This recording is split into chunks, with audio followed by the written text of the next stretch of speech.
From the Library of Congress in Washington, D.C.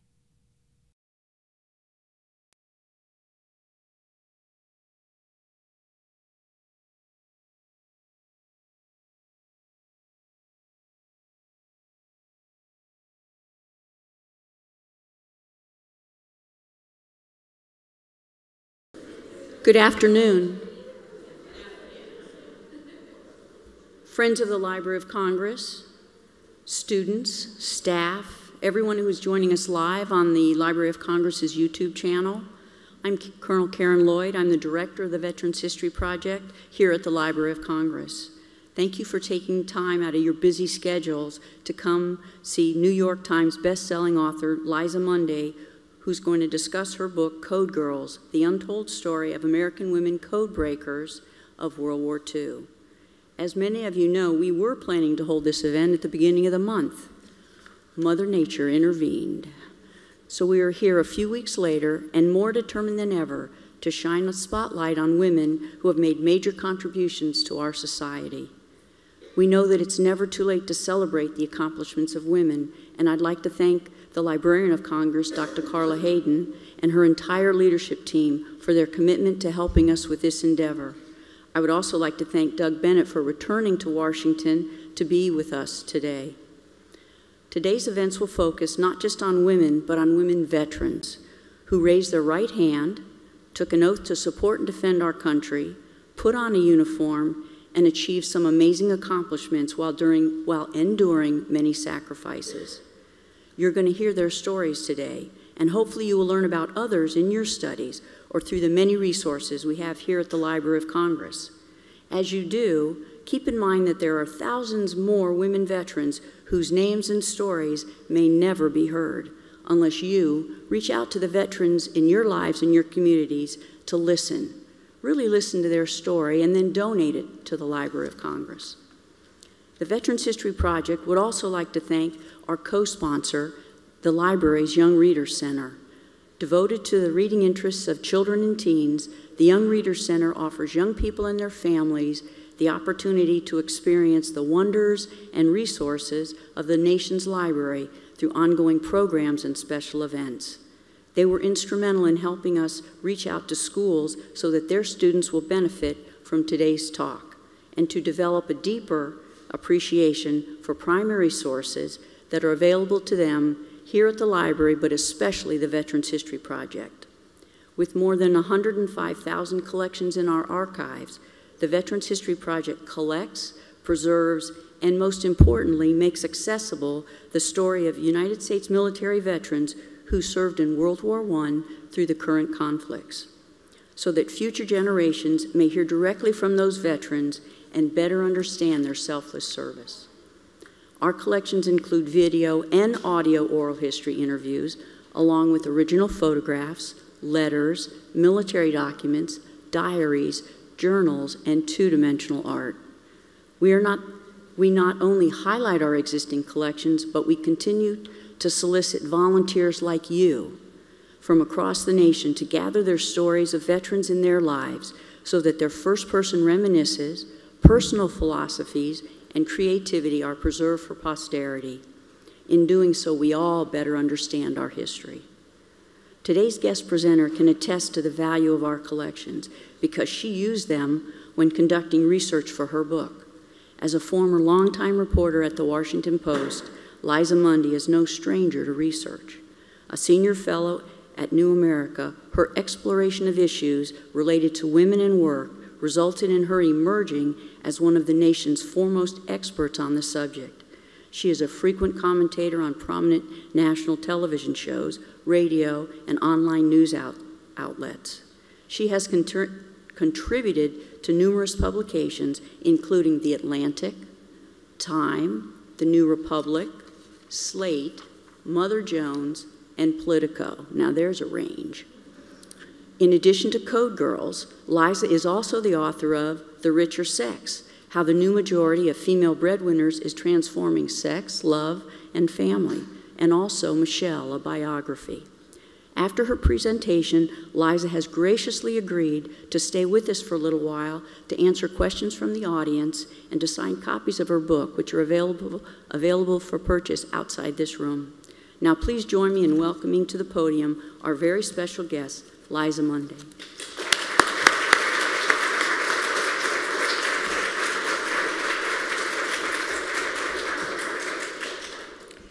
Thank you so much, Wendy, for that great introduction. Thank you, everybody who came for the rescheduled event. Thank you, Lisa Taylor. You've been incredibly hospitable and organized in both helping with my research and organizing this event.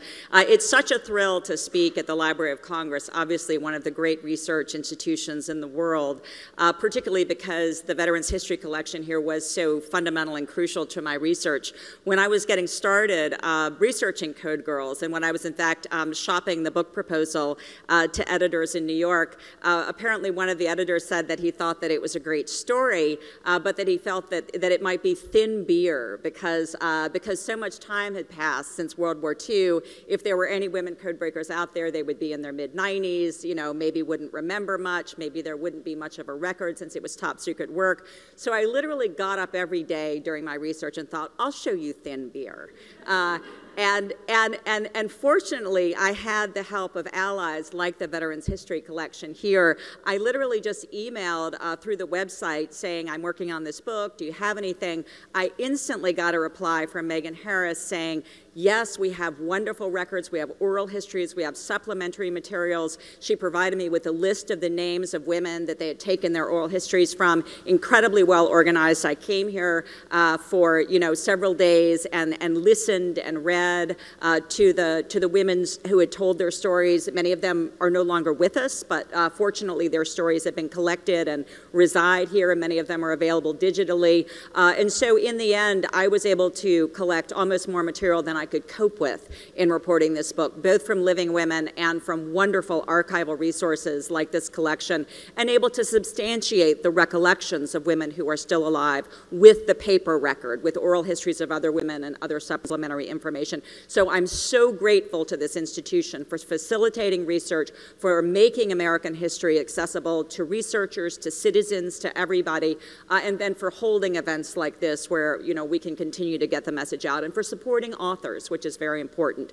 So it's really thrilling to be here. It's also very thrilling to be here during Women's History Month. Originally, I was going to be speaking at the beginning of Women's History Month, and now we've managed to squeak in the rescheduled event when it's still March, and that's really very meaningful because I think that we're at really a watershed moment in terms of receptivity to women's history. Of course, every month should be Women's History Month. It should be everybody's History Month, but this month does have a special meaning, and I do think we're at a great moment. I think books like Hidden Figures that have been so successful in opening up the contributions that women have made to American military history, to American science, have really persuaded publishers that there's an audience for these books, that people are receptive to these stories. You may know that the New York Times has started a new series called Overlooked, in which they're going back through their archival record and they're realizing that incredibly important women passed from the scene and did not get obituaries, including Charlotte Bronte. Women of that stature were not recognized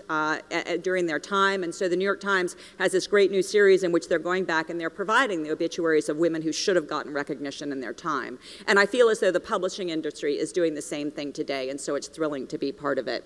And so when talking about Code Girls, about these thousands of women who came to Washington to join the U.S. military and support the war effort, I like to start with this slide because it really illustrates the plight of the educated woman in 1942.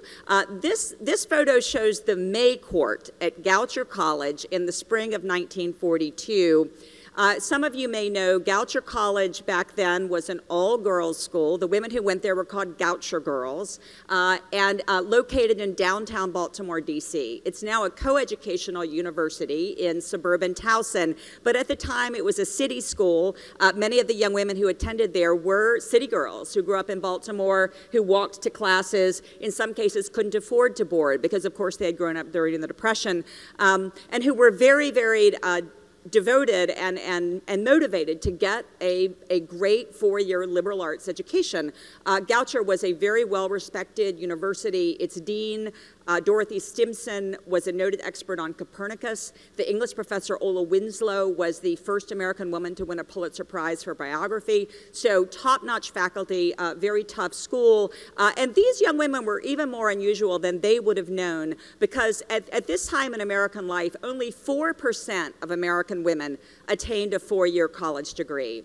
And the reason that percentage was so small was in part because so many schools were still closed to women. So many campuses did not admit women. The Ivy League, for the most part, was closed to women. Many private universities, many state universities. In my home state of Virginia, the University of Virginia did not give full degrees to women really until the 1960s. And so there were not a lot of institutions to choose from. And of course, these wonderful women's colleges had been founded in the late 19th century at a time when many people believed that higher education was bad for women, that it made women sort of, uppity and obnoxious. And there was actually a belief that education wasn't good for women. Too much learning wasn't good for women. There was a Harvard physician who argued that, that too much education made women infertile, that it swelled their brains at the expense of their wombs. He literally argued that, and people believed it. So these women colleges like Goucher had been created at a time when they had something to prove. They felt that they had to prove that women deserved an education,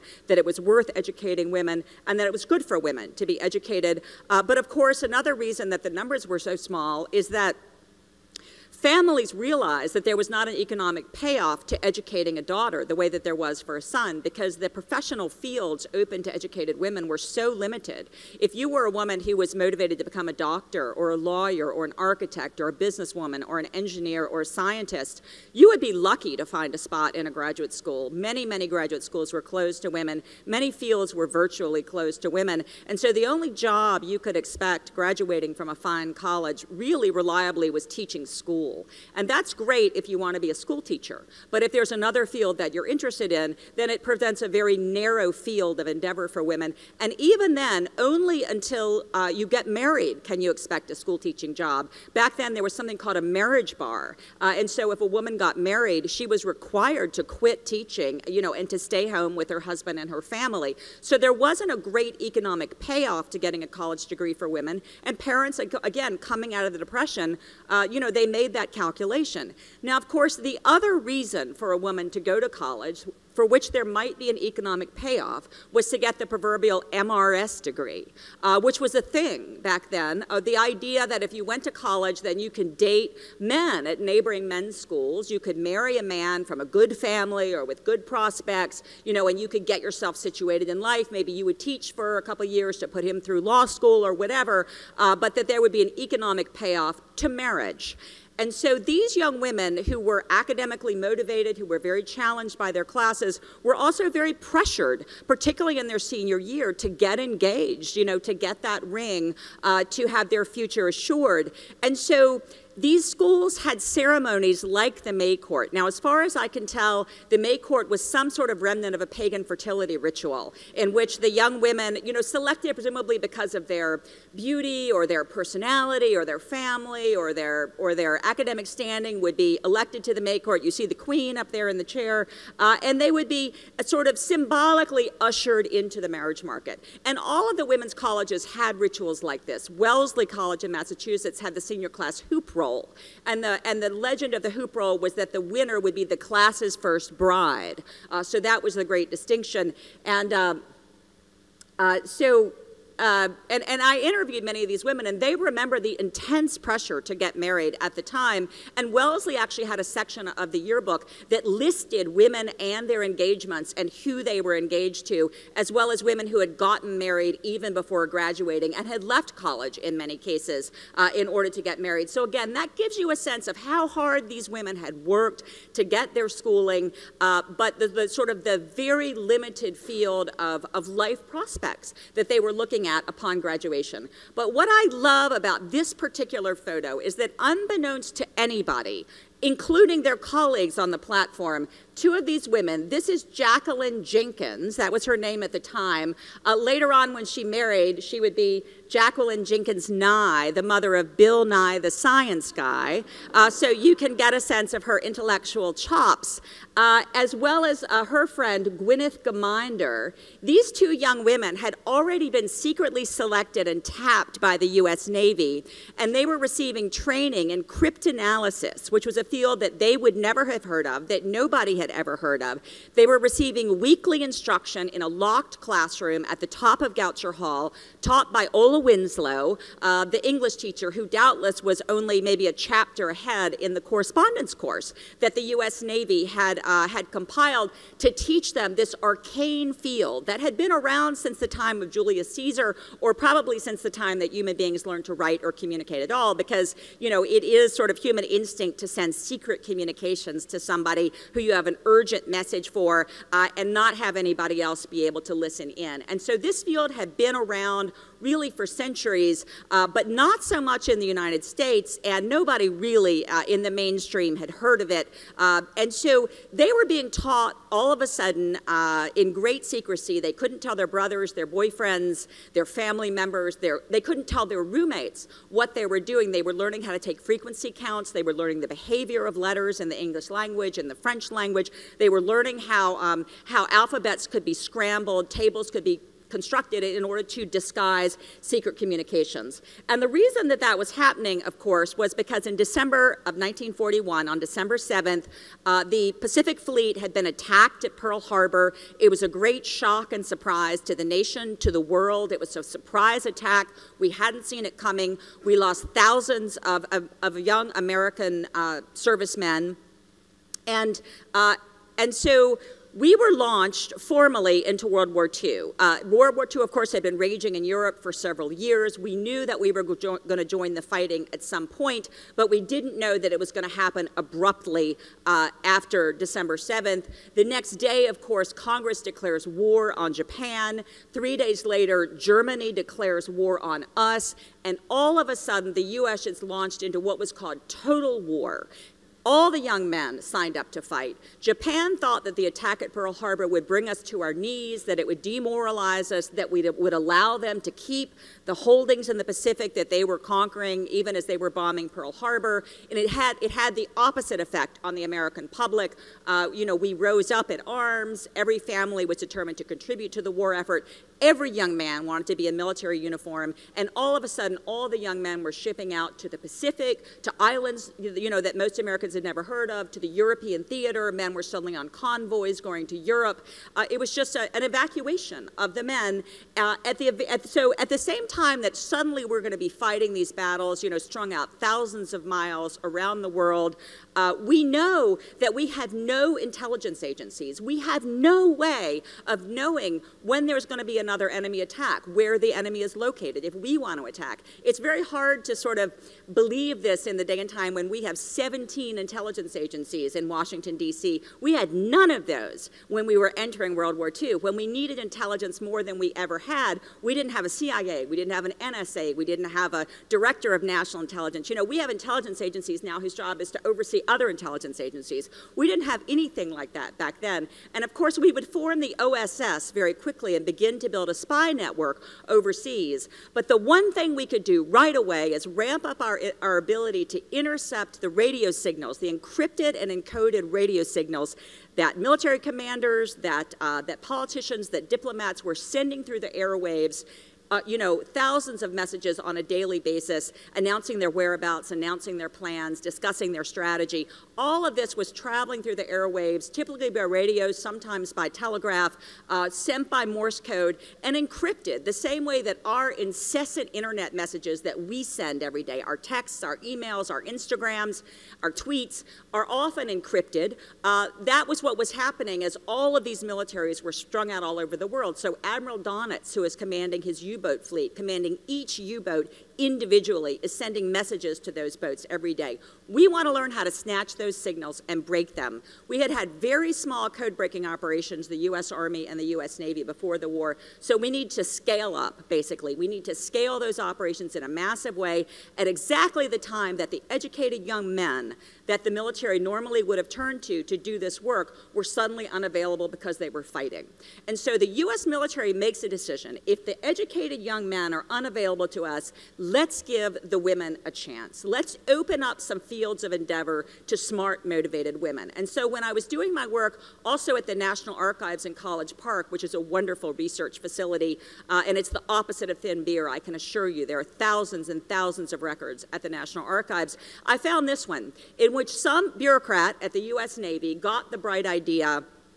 The Navy had had a small correspondence course going on for years in which they would recruit sort of dabblers in cryptology. They would try to bring in hobbyists, people who might join their civilian code-breaking force in the 1930s. So they had a correspondence course already, and they would periodically produce memos saying where they were looking for these kinds of people, these particular kinds of brains they wanted. And so you can see this memo says new source women's colleges. So it's as though the light bulb went on in somebody's head. Let's see what the women can do and if they can do this work. And the result of this memo and the decision and the fear in the U.S. Navy that another attack would happen like Pearl Harbor, this was a great intelligence failure. The Navy knew that. Careers were ended. People felt enormous guilt. They couldn't let this happen. So in a moment of desperation and crisis, let's be inclusive. Let's bring in the women. So as a result of this, women not only at Goucher,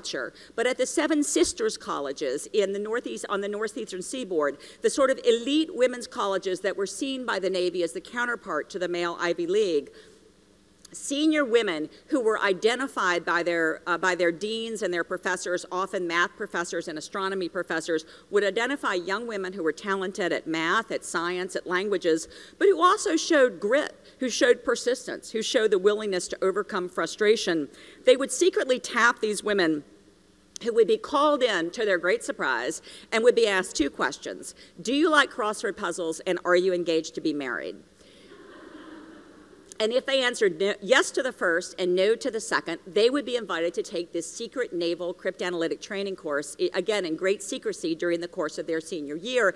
Many of the women were, in fact, engaged because there was enormous pressure on women to get married as World War II started. Men were shipping out. They wanted to have somebody waiting for them at home. They wanted to have somebody to write to. So a lot of the women lied, actually, and although they were engaged, whatever they were being invited to do sounded a lot more interesting than sitting around waiting to see if their brothers would be okay or their boyfriends would be okay. They wanted to join the war effort. So they lied. They said they weren't engaged. They took the course, and they came to Washington, D.C. To work as civilians in June of 1942 at exactly the time when the Battle of Midway, which was one of the great sea battles of all time, it was our first payback for Pearl Harbor, showed the U.S. military secretly, because the public didn't know or shouldn't know, how important code breaking was going to be to the war effort. This was a time when we did not know that we were going to win World War II. It was not a foreordained conclusion. There was enormous concern that we might not prevail. You know, the Atlantic coast was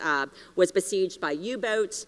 There was enormous fear in the American public, but the Battle of Midway was the beginning of a turning point in the Pacific, and it turned on brilliant code breaking that warned us that the Japanese were en route to ambush us and basically finish us off, and instead we were able to ambush the Japanese fleet and win that battle. And so that signaled to the people who needed to know that code breaking was going to be important, and the women started pouring in from the Seven Sisters colleges at exactly the moment when we knew how important this was going to be.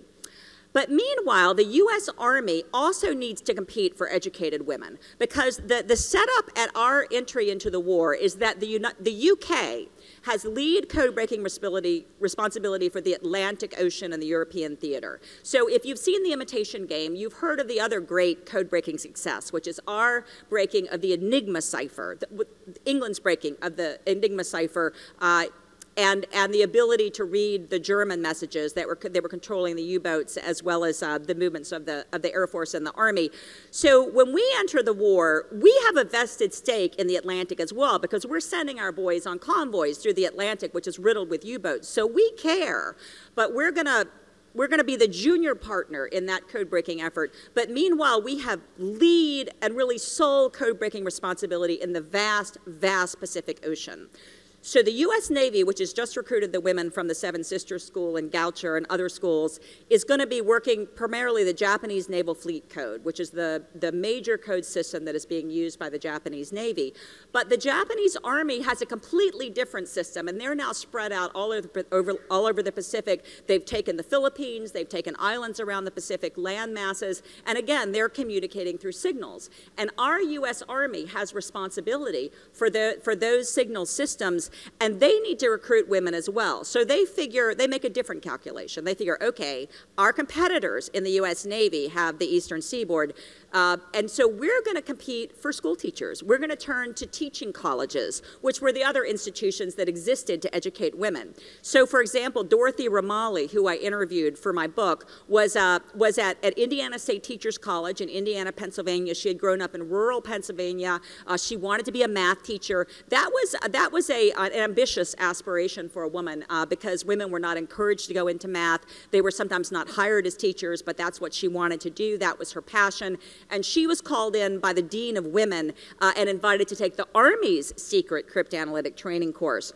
But even women in teachers' colleges weren't going to be enough for the enormous code-breaking operations that we were going to have to establish. So the Army decided they would also go after school teachers, young women who were actually teaching school. They were going to be young, they were going to be hardworking, they were going to be single, they were going to be well-educated, and they were going to be underpaid. And so they were going to be extremely motivated to take better paying work with the War Department. So the Army's strategy was to, and I literally found oral histories in which commanders congratulated themselves for their strategy. They were thinking that they decided to send their handsomest young Army officers out to lurk in hotels and post offices at recruiting stations, particularly around the American South. They were recruiting women as civilians, and the bureaucratic rules confined them at first to Virginia, North Carolina, South Carolina, and West Virginia. The thinking was that Southern women were particularly susceptible to the charms of a handsome man, and that all of these hardworking, smart young school teachers would be motivated to come to Washington to do secret war work, thinking that they would marry a man who looked like the recruiting officer. And what I love about that thinking about women's motivation is that my central character, Dot Braden, who is still alive and going strong, represents just sort of how wrong-headed that strategy was. Like many young American women, she was engaged, but unwillingly so. Her college boyfriend had sent her a ring from training camp in California. Women were told not to upset morale of the troops. She didn't want to get married. She didn't want to get married right out of college. She didn't particularly want to marry this guy. She liked him, but she didn't envision spending the rest of her life with him. Like, she wanted an excuse not to have to get married and go to his training camp in California. And so the prospect of war work in Washington gave her an out from what would have been her foreordained sort of life trajectory. It gave her an excuse not to go to California. She was also motivated because she was the oldest daughter in a family of 4. She had 2 younger brothers who were already in the U.S. Army, one of them right out of high school, literally the day he graduated from high school. So like all American families, she had a very personal interest in the outcome of the war. The Braden family was typical in that they were volunteering everything they could to the war effort. People were donating pots and pans. They were picking up rubber bands from the street. The Braden family tried to donate their family dog, Poochie, to train to become a war dog. She still has the single-spaced letter that they got back from the Army War Dog Training Center saying, thank you for your contribution or for your offer. Unfortunately, we have an age cap on our war dogs, and Poochie was too old. So Poochie had to stay home, but that's how motivated people were to join the war effort. And so Dot was also in her first year of teaching at Chatham High School. All the male teachers had left. Many of the female teachers had left to marry the men. So she was teaching English, French, Latin, physics, something called hygiene. She was incredibly burdened by her teaching load. She was making $900 a month teaching school in Chatham. She came home to her mom in Lynchburg and she said, I just can't do that anymore. Her mom said, well, there are these recruiters at the Virginia Hotel in Lynchburg. Go see what they want. So when Dot walked through the hotel doors, she didn't care whether that recruiter was good looking. She knew that this was war work, that it was important, that it was in Washington, D.C. Lynchburg was 3 hours away from Washington, D.C. She had never been there. She grew up during the Depression. People didn't travel. She had never seen the big city. This was an opportunity to join the war effort, to try to help her brothers, and to make $1,660 working for the War Department, which was almost twice what she would make as a teacher. So like thousands of other Southern school teachers, Dot got on the train one morning and came to Washington, D.C. and found herself in Union Station with a little bit of money in her pocketbook and no idea what she had signed up to do. Because this recruiting of school teachers was taking place in public, they couldn't even tell the women what they had signed up for. She took a cab into Arlington, Virginia, and she found herself at what had up until recently been a junior college. And junior colleges were a thing back then. They were a way to give women some education without giving them too much education. So they basically amounted to 2 years of high school and 2 years of college. The women could get some English, some math, maybe some French, some piano, some typing, some horseback riding, you know, the kinds of things that would prepare them for adulthood. So the Army needed a big, secure, off the beaten path compound for its code-breaking effort. So it kicked the girls out. It requisitioned Arlington Hall. It built enormous temporary buildings where the riding paths had been, and it routed these Southern school teachers into these massive, hot, temporary buildings. The first day in Washington, Dot had no idea what she was signing up to do, but she had to sign a loyalty oath to the U.S. government. She had to sign a secrecy oath, agreeing that she would never talk about it. It was wartime. The penalty for revealing top secret work was death. And so she knew that whatever she was going to be doing, she would be shot if she told anybody about it. So that was her welcome to Washington. All of the women who came to do this work would be told that if anybody asked them what they were doing in these compounds, they were to say that they were secretaries, that they sharpened pencils, they emptied wastebaskets, they did unimportant work. Some said that they sat on the laps of their commanding officers.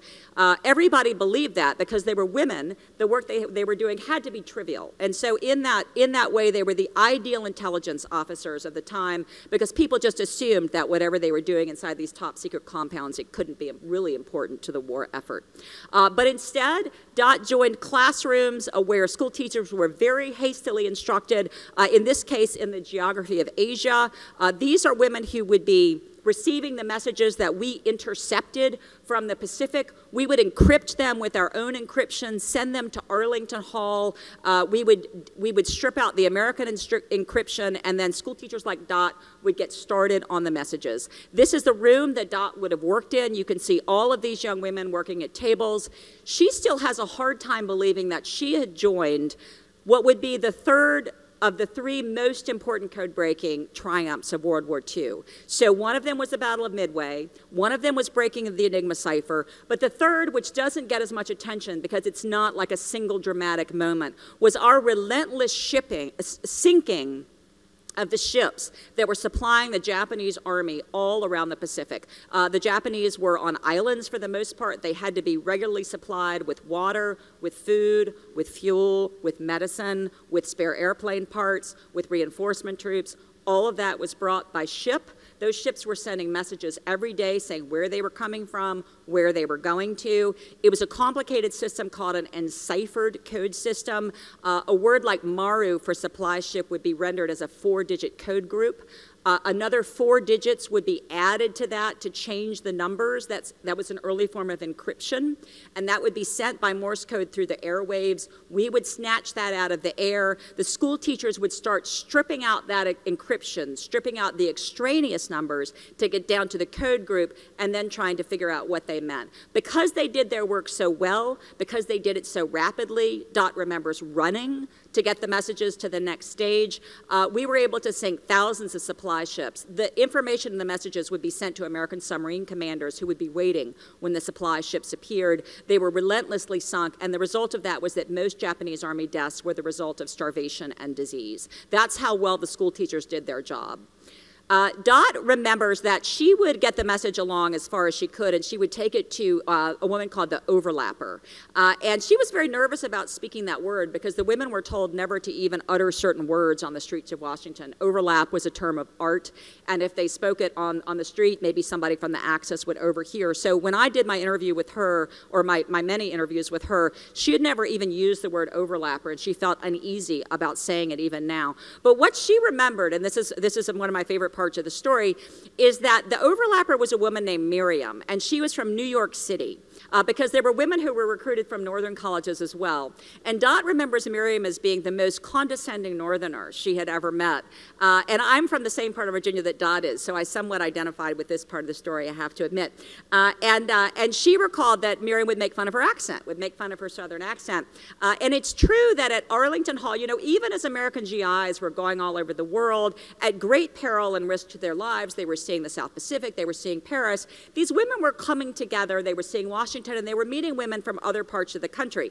So, but they were also having to function with them in a workplace, and it was incredibly important work, but it was also a government workplace. And Miriam got on Dot's nerves because the women clashed. They were from different parts of the country. The Northerners tended to see the Southern women as being less well educated.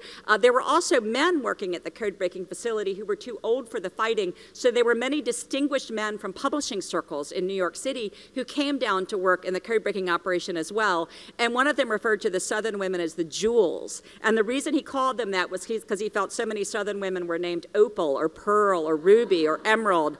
And I have to admit, when I went through the rosters at the National Archives, there were a lot of women named Ruby and Emerald and Pearl, and there were also some jewels. And one of the women that I interviewed for this book, Jewel Esmacher in South Carolina, she was a graduate of Winthrop College in South Carolina. She was a high school band director when she was recruited to do this work. And musical talent is also a marker for code-breaking ability because it involves the ability to follow patterns. So I have to grant that there were a fair amount of Southern women who had jewel-like names. I love this photo because the woman that you see laughing down at her work, sitting next to the dead plant, she had been recruited as an English major out of Russell Sage College outside of New York, and she working with a West Virginia school teacher named Wilma Berryman, those two women broke a separate code system that appended every Japanese Army message. It was the address. It was the address of where it was coming to, and where it was destined for, the person sending it, the rank of the person sending it, the person receiving it, the rank of that person.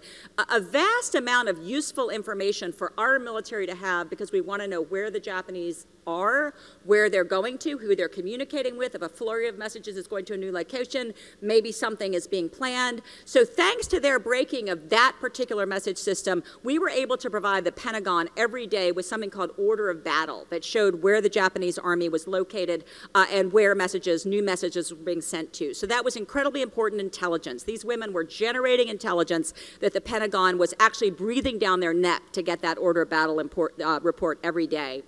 Just to give you a sense of how many code and cipher systems were in play during the war, the Japanese diplomats who were stationed in Europe, in all the occupied countries, all the Axis countries, they were communicating back with Tokyo using a completely different cipher system. It was a machine that scrambled Romanized Japanese into unintelligible gibberish. We had broken that machine system before the war, thanks to a woman named Genevieve Grotchen. We were reading all of those diplomatic communications. One of the most important bits of intelligence we got from the Japanese diplomats about Europe was when they were invited to tour the coast of France before D-Day, they were dutifully reported back to Tokyo on where the coast of France was well fortified and where it wasn't. So we knew that when we were planning the Allied landing, that Normandy would be a better place to land than other parts of the French coast. So that's the kind of information that we were getting from these code-breaking operations. Again, this just gives you a sense of the number of women who were doing this work.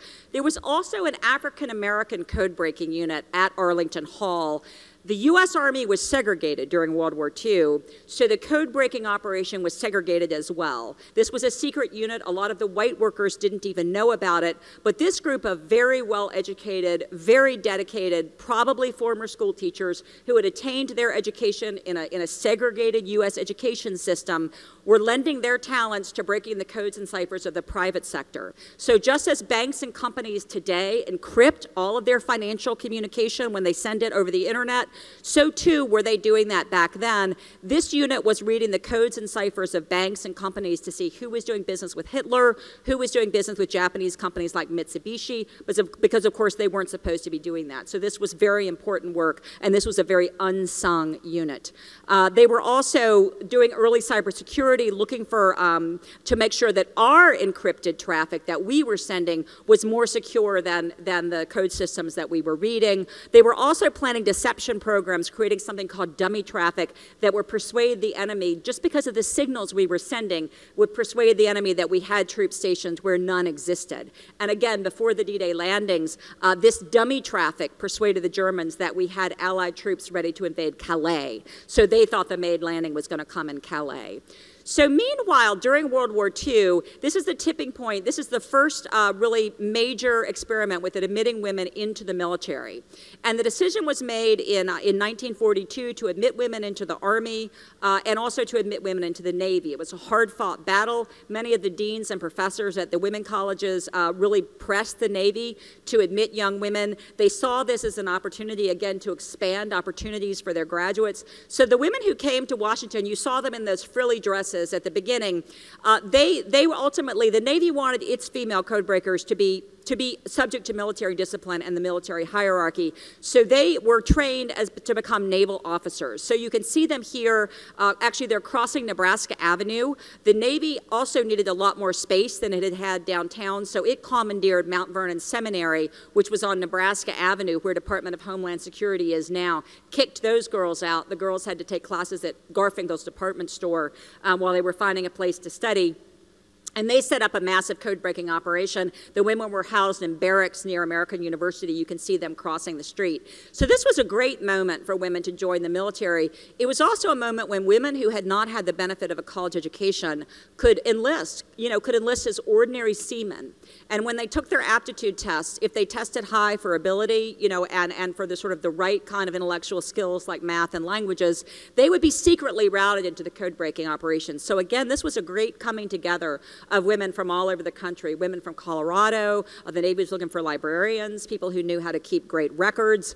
So women came from Colorado, from California, from Oklahoma. They got on troop trains. They traveled for days. They went to boot camp and officer training camp. And they came together, thousands of women working at these compounds. One of my favorite anecdotes about the coming together of these women, one of the women I interviewed for this book, Jane Case, actually came from a very affluent family in New York City. She grew up in Auburn, New York, and then on the Upper East Side of New York City, a very sort of debutante kind of society that she was kind of expecting to have to be part of.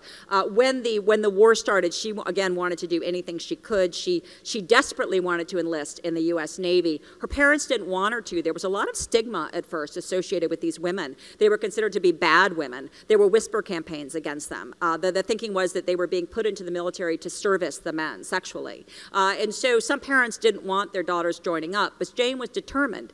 So she took the subway down to Wall Street, where there was a naval recruiting station.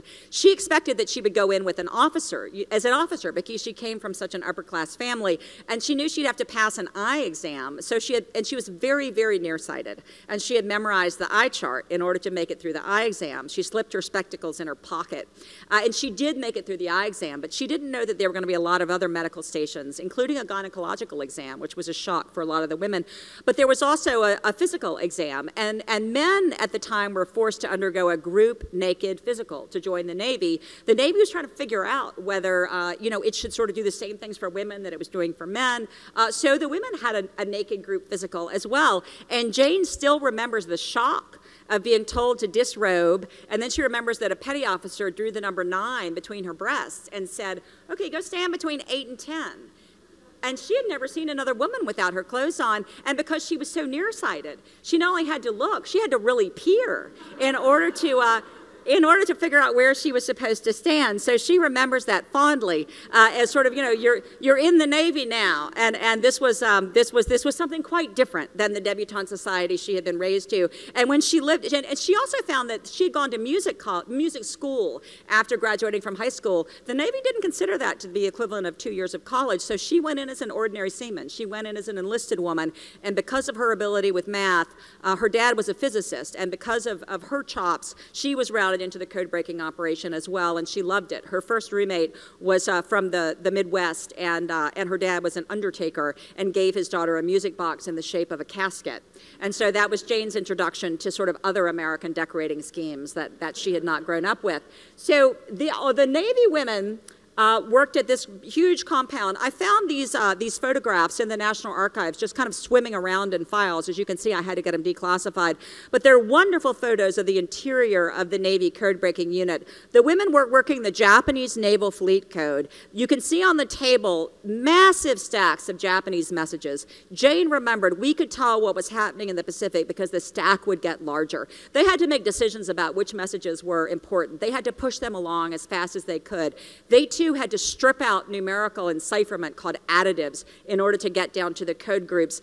They were under incredible pressure. They knew that their brothers were in the Pacific. They were sometimes breaking messages that told the location and the whereabouts and the fate of their brothers and their boyfriends' ships. They knew the stakes. I found memos in the National Archives in which their officers would say, you all recovered 2,000 additives last month. We need more this month. You know, we're planning to push back across the Pacific. We want to retake the Philippines.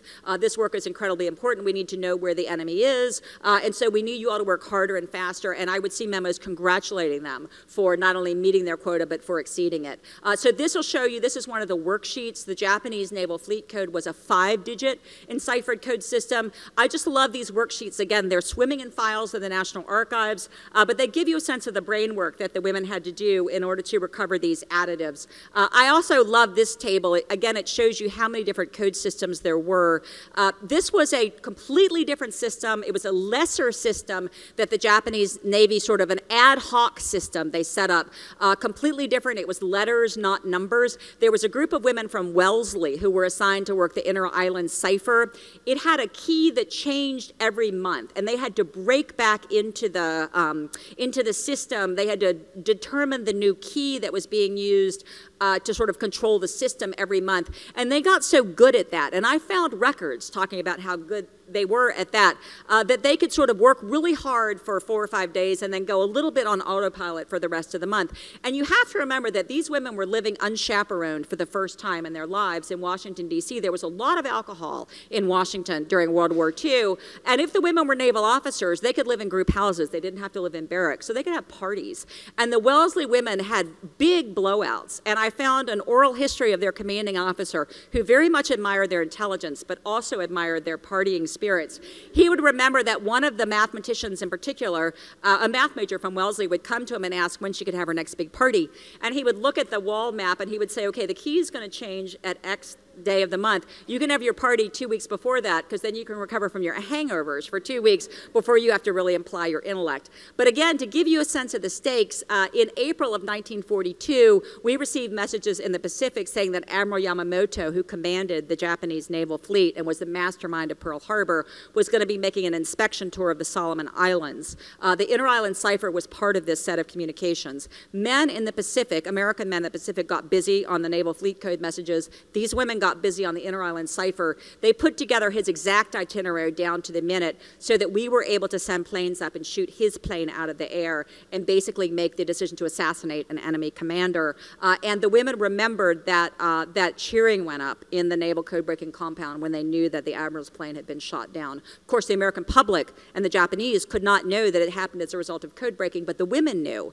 And it's important, I think, to point out that they felt great satisfaction at the time when they knew that their work had actually contributed to the sinking of a convoy or a fleet or to the downing of an important airplane. It was war. We wanted to win it. They knew that lives were at stake, again, of their brothers and boyfriends. They knew that America was at stake and freedom was at stake, so they wanted to win, and they wanted to do what had to be done.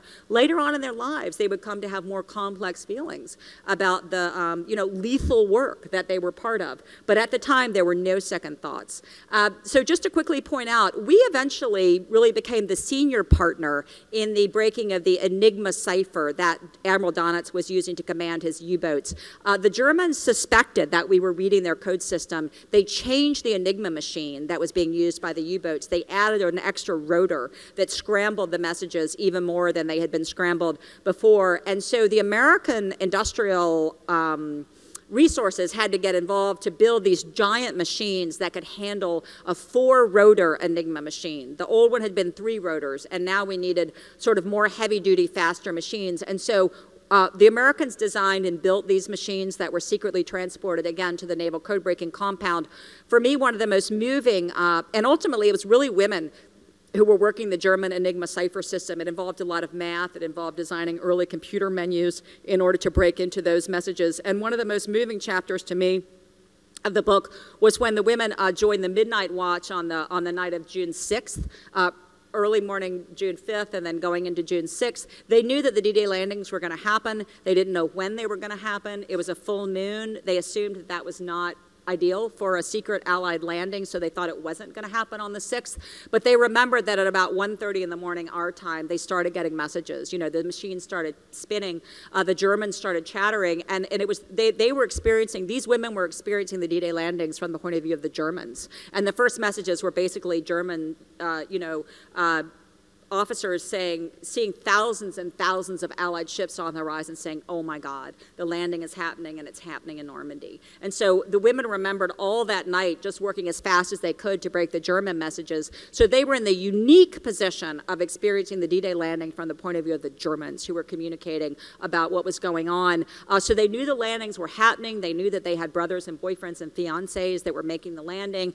They didn't know how it was going. You know, they couldn't tell from the German messages everything about the D-Day invasion. So they were really overwhelmed by the enormity of what they were part of. And at the end of their midnight shift, they remember taking the bus to National Cathedral and then going into St. Albans Chapel, which was open 24/7 during World War II, and praying because they didn't know, what the outcome was. They didn't know how many lives had been lost, and a number of them had in fact lost their fiancés in the invasion, and they just didn't know that yet because they hadn't gotten the telegram.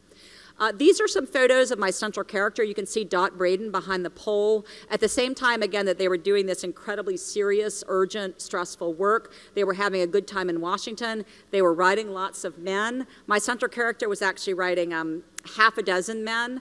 She was in some ways more reluctant to confess that to me than she was to talk about her secret code-breaking work. She disentangled herself from her engagement and ultimately married one of the men that she was writing to, had a very happy marriage.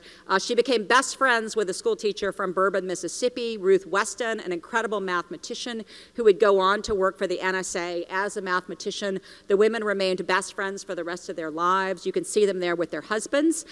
They remained such close friends. After the war, they could never talk to each other about their code-breaking work. They didn't even know that they were part of the same code-breaking effort to break the supply ships. They knew they both worked in the same compound, but they were terrified of talking about their work either before or after the war. All these women were told at the end of the war, thanks very much for your efforts.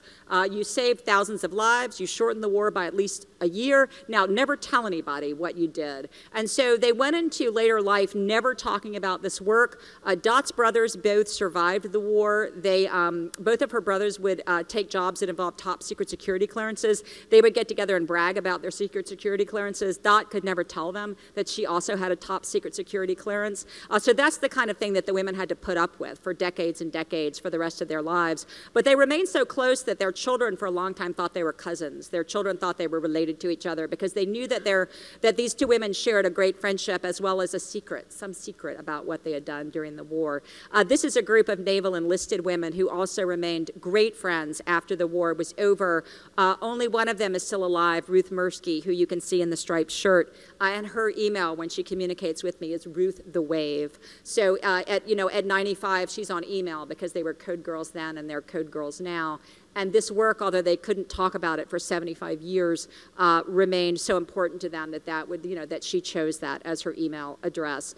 And I just wanted to end with a couple of quick videos that give you a sense of the women, of talking about their work, talking about what was important to them, and remembering, some of their most memorable experiences. So this is Dot. With my 2 suitcases, my umbrella, and my raincoat, I went down to the train. Now, my uncle had to take me down there. No car. And my mother and her sister were standing there crying when I got on the train.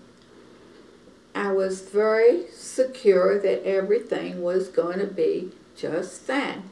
Washington would receive me with open arms. And of course, the message she got in Washington was that she would be shot if she told anybody what she was doing. So the next woman, Anne Seeley, was recruited out of Smith College in 1942, and she would work the Japanese Naval Fleet Code. An additive is obviously something that you add, but what do you add it to? You add it to a 5-digit code group, and the code group has a meaning, which is either a word or a phrase or a sentence or a Roman letter, because we're dealing in Japanese now. They didn't make much use of the Roman letters, but they often did to spell names of people like Roosevelt. So her memory was so sharp, she had never talked about this in 75 years, and she remembered that the Japanese would have to have a different code group for every letter of the name Roosevelt, because they might not have, you know, an actual character that stood for Roosevelt. So her memory was so sharp, she actually showed me the math that she had to do in order to recover the additives. She got a little irritated when I seemed a little slow on the uptake. Because I was saying, well, they had added it, so did you subtract or add? And she said, well, we would zeroize and add. I mean, you know, how hard is that? So I just loved how precise her memory was of this work that she had never told anybody about. The next woman, Betty Bemis Robards, worked those, helped build those machines that wrote the German Enigma cipher, and then remembers basically the thanks that they got for the great work that they did.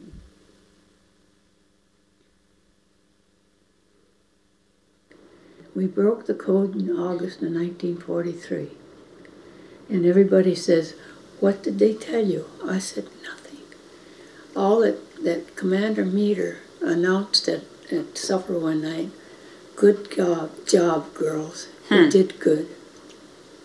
And that's all he said. And the last woman, Dorothy Romali, you saw her photo earlier in the presentation. She was recruited out of Indiana State Teachers College. And she remembers why it was so important to the women to do this work when they were recruited.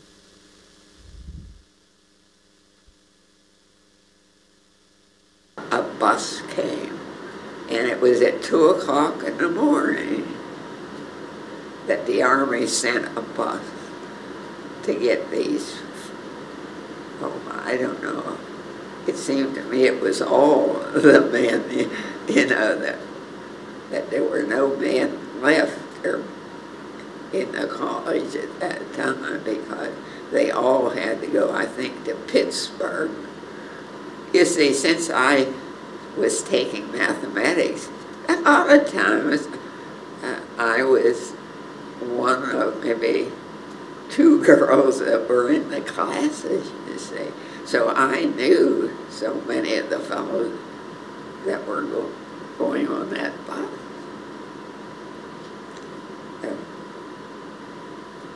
I'll never forget.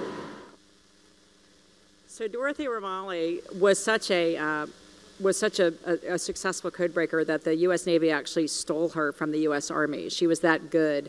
And what I love about her is that she became a math teacher after the war. She never told anybody what she did. She would end up teaching at the public middle school in Arlington, Virginia, that my own children would ultimately attend, Swanson, and then Yorktown High School. And I just love the thought of these middle school kids taking Miss Romali's Algebra 1 class and having no idea that this sweet woman, who people remember as an incredible math teacher, had been such a badass codebreaker during World War II, and of course she never talked about it, you know, until I interviewed her, and she's also an example of the fact that these women walked among us, you know, for decades and decades, and in many cases still walk among us. They never expected credit for what they did. In most cases, they never got any credit for what they did. They took the secret to their graves. I felt very fortunate ultimately to be able to find 20 women, living women, who could talk about their work. You see how excellent their memories were, and to be able to, you know, to try and get them some credit for the incredible contribution that they made to winning the war and to American freedom. freedom and democracy. I mean, that's not an overstatement. And again, never expecting credit. I will say that by the time I was interviewing them, they knew that they had been left out of history. They knew that books that were written about Pacific code breaking and Atlantic code breaking during the 90s, you know, had pretty much not told their story because the women had been so good about not speaking up. And one of the women I interviewed in an emergency room in Atlanta, because she had broken her wrist the night before, I learned that emergency rooms are good places to interview because you have to wait a long time and person can't go anywhere. But she said that, you know, I just hope that I live long enough to see the book published. And I'm happy to say that she did. So thank you so much for listening. It's been a great honor to work with the Library of Congress and try to tell the story.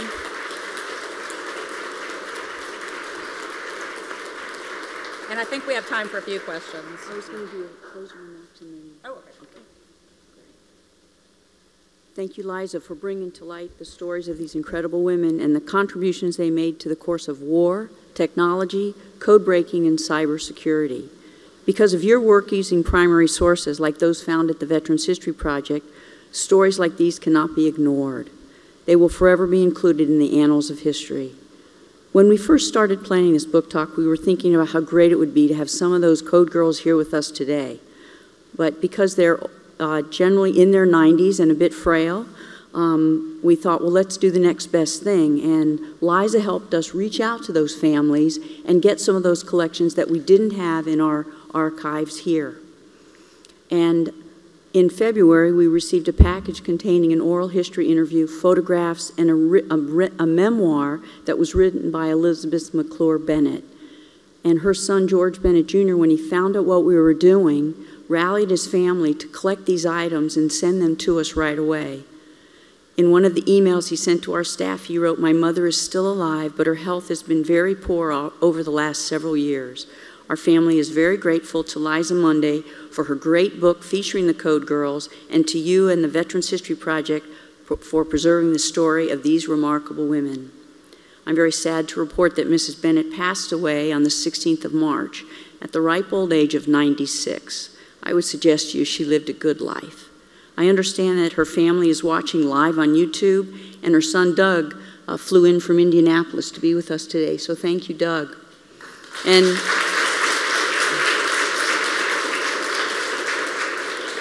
I want them to understand how grateful that we are to make sure that their mom's story is going to live on in perpetuity here at the library. And so, again, thank you for that round of applause for Doug and his family. And in closing, if you're like the Bennetts and have a veteran in your life, living or deceased, no matter the gender, branch, service, or military assignment, please consider donating their story to the Veterans History Project. We've got a table set up outside where you can get our field kit. You can go up our website, loc.gov/vets, and hear some amazing stories. And this way you can ensure that a loved one's story will be preserved and not lost or forgotten. So again, thank you for joining us today. And now we have some time for questions with you and with Liza. So without further ado. Sure. Did any of the women demand proof that it was now unclassified? Did any of the women demand proof that it was now unclassified and that they could talk about it? Or did they just believe you? It did in some cases take persuasion. It took me about a half an hour to persuade Dot that she wouldn't be put in prison if she spoke, and I told her that if she was, it would probably be a nice prison at her age. And in some cases it did take some coaxing. And I will say that they had been released from their oath of secrecy back in the 1990s, but nobody had tracked them down and told them. So they were free to speak. Yes, your pictures of the crossing on Wisconsin Avenue, a number of years ago I had an opportunity to look at some photographs in the DDay collection, and the first walk, don't walk pedestrian signals were installed in the District of Columbia at that site. So I guess they were concerned about the safety of these women. Yes, and they were also some neighbors who complained about noise and singing as well as necking in the woods. So yeah. But in 1965, I was sent by the Army to Fort Meade and NSA for an 8-week training in cryptography. and 6 of us were sent. We walked into the training unit that day, and we were totally surrounded by women.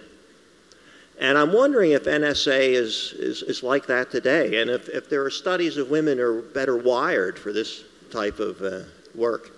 Well, I don't know when that was, but what I should have said that many of these women did stay on with the work after the war. We didn't roll up our code breaking after World War II because the Cold War started. So we would be breaking East German, Russian, Chinese, communist code systems. And many of the women did stay with the work and went to work ultimately for the NSA. So you saw Ann Cara Christie laughing down at her dead plant. She would rise to become the first female deputy director of NSA, and many of the first super grades at NSA were women coming out of the war. So there was an important cohort of women who helped establish that agency.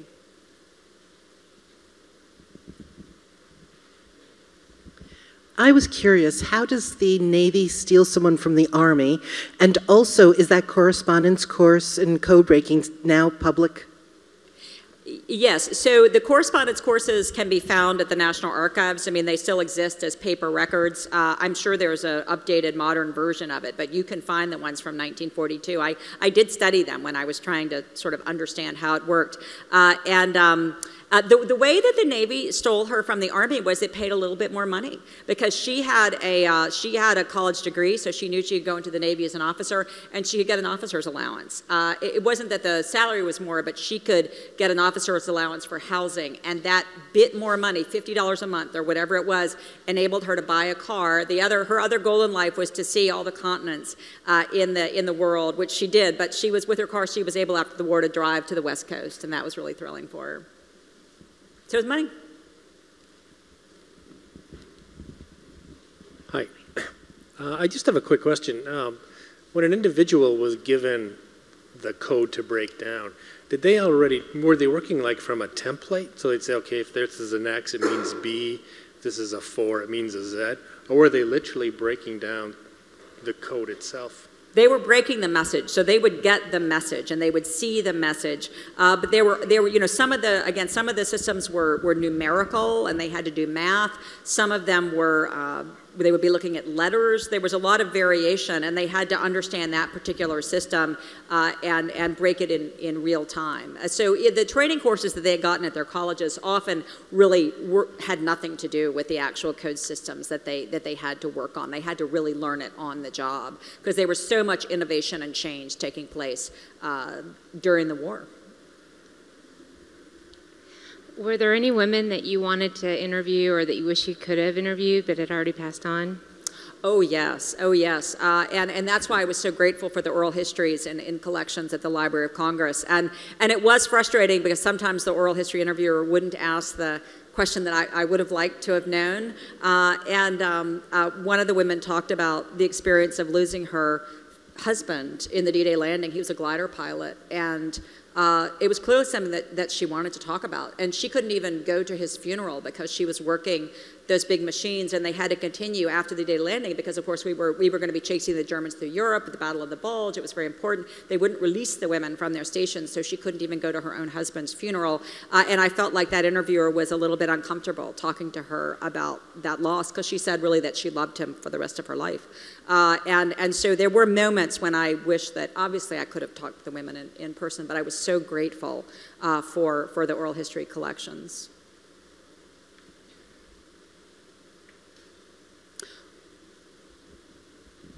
Did you ever hear back from the editor who said that it was thin beer? No, but I hope he's regretting those words. I actually found them very motivating. And so if any high school students are listening or college students, and if a teacher says to you, you can't do that, or, you know, or if there's a young woman out there and who says, you know, you shouldn't go into STEM, you know, don't listen to them and use it as a motivation, because I got up every morning thinking, again, okay, I'll show you thin beer. So the book has been optioned, and I'm told that there are a lot of stages that it has to go through. But there is, thanks Hidden Figures has really been wonderful for women's stories, for convincing publishers, and also I think studios that there is an appetite for women's stories. We have people like Reese Witherspoon, talking about the importance of women-fronted narratives. So I'm optimistic. I mean, it'd be great to see. Hi, I was just kind of curious about your process. Like, did you find all of the info before, or did you have some kind of narrative that it fit into? That is such a great question. So normally I would have spent a lot of time reading books about code breaking. I would have spent a lot of time in the paper records to really educate myself, and then I would have gone to the women when I had a really thorough grounding. But because of my actuarial deadline, because the women were in their mid-90s, I wanted to interview them first. And so while I would be talking to them, I would be wondering if I would be able to find an actual printed record that would substantiate their memories.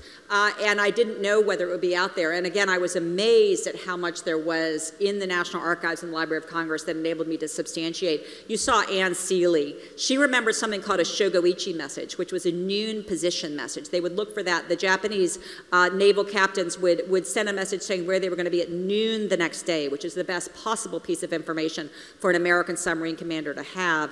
And when I finally got to the National Archives, I found references to shogoichi messages all over the place. It was remarkable how accurate their memories were. So that's a great question. I had to do it backwards. Are there lists of people who worked in those groups that I know a number of people probably wonder and would like to look up a name or so? That is such a great question. There's not a single good roster. I wish that NSA had the resources or the Cryptologic Museum had the resources. If they had more funding, I'm sure they would try to put together a roster. There are just scrambled files in which I might see some of the women who came down in 1942 and where they were living, but there's no one central place where you could look at the names. But if there's somebody in your family or even somebody you know who might have done this work or who said she was a secretary during the war, that information, those personnel records are public. And I have a website, www.lizamundy.com. I have a tab called Resources for Codebreakers and Families. You can request anybody's wartime personnel record, and you can find out if it says they were a cryptographer or a cryptologist, then that means they did this work. And you can often get their background reports, their college transcripts. It's kind of remarkable, actually, what's available, and it's not hard.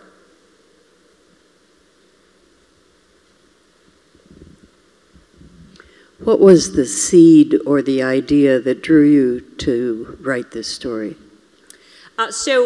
Many of our federal agencies have wonderful history offices and historians that generate and record the history of their agency. So the NSA knew that its origin story included these wartime women, and just as NASA knew that its origin story included the African American women mathematicians of Hidden Figures. So I read a declassified history of a small code-breaking project during the war that had been written by an NSA historian. It was out on the internet, classified at one point, that had been declassified, and it mentioned, this was the Russian code breaking, our small project during the war to break Russian messages, and it mentioned that a lot of the people working that project were women, and a lot of them were former school teachers from the South, and that seemed really intriguing. So I made an appointment to speak with an NSA historian named Betsy Smoot, who was extremely helpful to me, and a curator at the Cryptologic Museum, which is attached to NSA at Fort Meade, 2 women. And it was as though they had been waiting for somebody to come along who was interested in this story. And they sat with me for 2 hours and they explained, the larger story that was the mostly women breaking Japanese and German codes during the war. And then I just had to figure out whether I could find people and find archival records. So a shout out to federal agency historians because they are wonderful.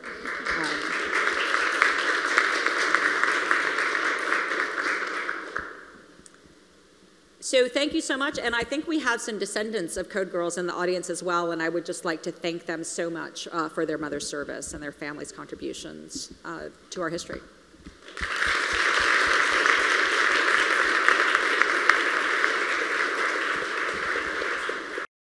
This has been a presentation of the Library of Congress. Visit us at loc.gov.